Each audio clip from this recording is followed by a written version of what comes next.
Okay right Ashish. Yeah KTR sir. Press club లో press వాళ్ళు కొట్లాడుకుంటారు మీరు అసెంబ్లీ ఏమన్నా? కేటీఆర్ సార్. ఆశీష్ భాయ్ I have a two-part question. जी. First about Pawan Kalyan. Yesterday we witnessed, in fact, all the channels. उसका जवाब मैं तेलुगु में देना चाहता हूँ. Yeah, you can choose whatever language.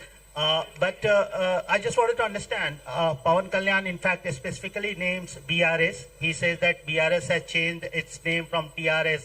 They have constituted party unit in Andhra Pradesh. While they have constituted party unit in Andhra Pradesh, now they are opposing Janasena activities in Telangana. Where did we oppose it? Where did we oppose it? That's what Pawan Kalyan says.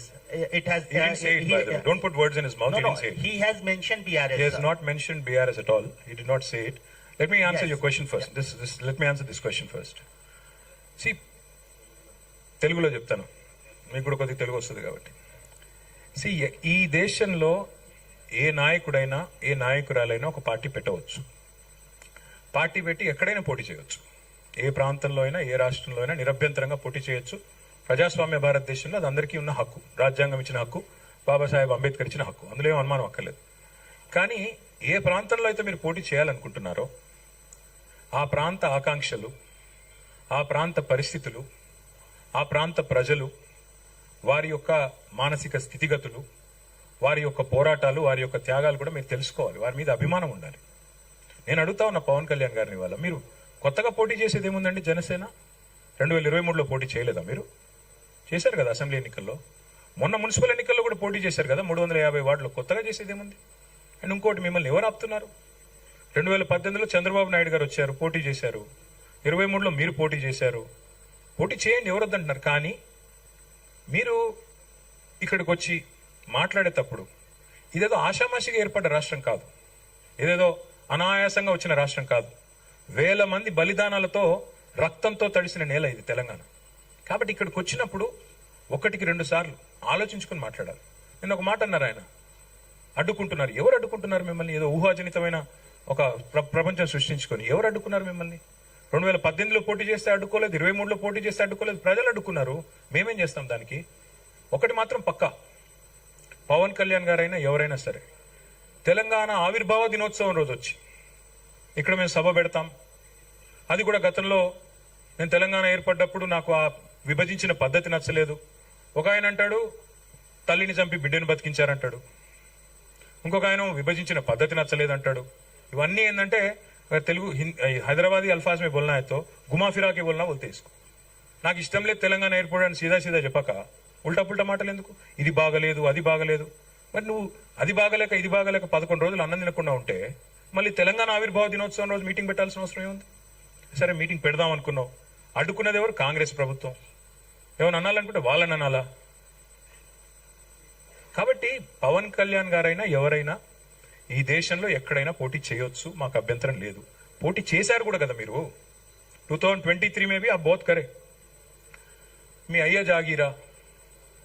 నేను ఒకటి మాత్రం పవన్ కళ్యాణ్ గారు గుర్తుపెట్టుకోవాలి, తెలంగాణ ఖచ్చితంగా తెలంగాణ భూమిపుత్రుల జాగీరు. తెలంగాణ భూమిపుత్రుల జాగీరే తెలంగాణ. ఇందులో ఎవరికి అనుమానం కూడా అక్కర్లేదు. 100%. ఈ నేల కోసం కష్టపడ్డ వాళ్ళు, ఈ నేల కోసం పోరాటాలు చేసిన వాళ్ళు, ఈ నేల కోసం త్యాగాలు చేసిన వాళ్ళు, నెత్తురుతో తడిచిన నేల ఇది. ముమ్మాటికి తెలంగాణ ఈ భూమిపుత్రులు, ఇక్కడున్న 4 కోట్ల మంది జాగీరిది. కానీ మీరు రండి, ఇక్కడే ఉండండి, మీ కుటుంబాలు ఇక్కడే ఉన్నాయి, మీ వ్యాపారాలు ఇక్కడ ఉండండి, ఎవరొద్దన్నారు? 10-12 ఏళ్లలో ఎక్కడన్నా చిన్న సమస్య వచ్చిందండి? నేను అడుగుతా ఉన్నా, మా దృక్పథం ఎట్లాంటిది అంటే, వైజాగ్ స్టీల్ ప్లాంట్ ను ప్రైవేటీకరిస్తున్నారు మోడీ ప్రభుత్వం అంటే మేము మద్దతు పలికాం. తప్పు ఇది మీరు చేస్తుంది, పబ్లిక్ సెక్టర్ అండర్టేకింగ్స్ ని కాపాడాలని రిక్వెస్ట్ చేశాం. That is our philosophy. ప్రాంతాలుగా విడిపోయినా ప్రజలుగా కలిసి ఉండాలని కోరుకున్నాం.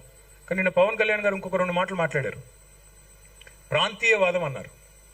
ప్రాంతీయవాదం ఉగ్రవాదం కంటే ప్రమాదం ఏదో అన్నాడు ఆయన. నేను వారికి గుర్తు చేస్తా ఉన్న, ప్రాంతీయవాదం అంటే మరి పొట్టి శ్రీరాములు గారు 58 రోజుల పాటు ఆత్మ బలిదానం చేసుకున్నారే, పోరాటం చేసి మద్రాస్ ప్రెసిడెన్సీ నుంచి వేర్పడి తెలుగు రాష్ట్రం కావాలి, లింగ్విస్టిక్ బేసిస్ గా రాష్ట్రాలు ఏర్పడాలి అనే ఒక ఆకాంక్షతో వారు ఏదైతే పోరాటం చేశారో, లింగ్విస్టిక్ బేసిస్ కి వారికి సంబంధం లేదు. మద్రాస్ నుంచి ఆంధ్ర రాష్ట్రం ఏర్పడాలని పొట్టి శ్రీరాములు గారు 58 రోజులు నిరాహార దీక్ష చేశారు. అది కూడా ప్రాంతీయవాదం అంటారా? ప్రాంతీయవాదం అంటే నేను ఇంకో ప్రశ్న అడుగుతా ఉన్నా పవన్ కళ్యాణ్ గారిని. మోడీ గారు ఇవాళ ఆయన ప్రాంతం మీద అభిమానంతో ప్రాంతీయవాదంతో తెలంగాణకు వచ్చిన ఇండస్ట్రీలను కొట్టుకొని పోతా ఉన్నాడు. కేన్స్ అనే పరిశ్రమ ఇక్కడ పెట్టాల్సి ఉంటే ఇక్కడ ఒప్పందం కుదుర్చుకుంటే మా హయాంలో మా గవర్నమెంట్ లో దాన్ని తీసుకుపోయి గుజరాత్ లో పెట్టించారు. మైక్రాన్ అనే సంస్థ ఇక్కడ పెట్టాల్సి ఉంటే పెట్టుబడి పెట్టేది ఉంటే దాన్ని తీసుకుపోయి గుజరాత్ లో పెట్టుకున్నారు. మరి జాతీయవాదం ముసుగులో చేస్తున్న ఈ ఆర్థిక ప్రాంతీయవాదం కరెక్టా? ఏది కరెక్టు? అంటే ప్రధానమంత్రి గారు గుజరాత్కే ప్రధానమంత్రిగా వ్యవహరించడం కరెక్టా? చెప్తారా దీనికి సమాధానం పవన్ కళ్యాణ్ గారు? కాబట్టి ప్రాంతీయవాదం ఇంకో మాట చాలా విచిత్రమైన మాట అన్నారు నిన్న ఆయన. ఇంకొన్ని రోజులు అయితే జనగణమన పాడరు. మాకు జనగణమన మాకు నేర్పించాల్సింది ఏం లేదు. దేశభక్తి గురించి మాకు పవన్ కళ్యాణ్ గారి దగ్గర పాఠాలు నేర్చుకోవాల్సిన అవసరం లేదు.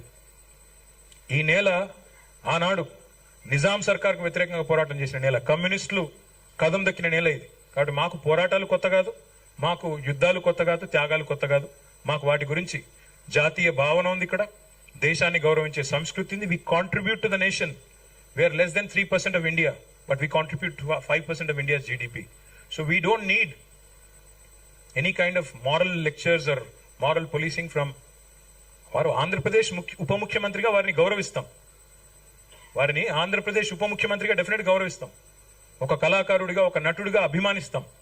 ఒక సోదరుడిగా ఇంటికి వస్తే బిర్యానీ పెడతా, హైదరాబాద్ బిర్యానీ పెడతా. కానీ వచ్చి మా సెక్రటేరియట్లో కూర్చొని పెత్తనం చేస్తాము మా రాజకీయాల్లో. మరి ఇంకా మొన్ననే కదా వేరుపడ్డది. ఇంత కష్టపడి 60 ఏళ్ళు పోరాటం చేసి మొన్న వేరుపడ్డాం 2014లో. మొన్న చంద్రబాబు నాయుడు గారు రానే వచ్చాయి 2018లో. మళ్ళీ ఇప్పుడు మీరు కూడా వస్తారు 2023లో. That's all I'm saying. And last word I would like to say on this. Pavan Kalyan గారిది మధ్యన ఓజీ అని సినిమా వచ్చింది.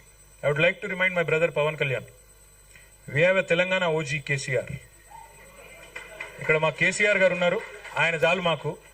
He will take care of us, he will take care of the state and our issues. A supplementary. Yeah, I can Ratna, ask about. please. Sir, if I can take a Bye. Yeah, Ratna. Yes, ma'am. अरे mic तो दो यार.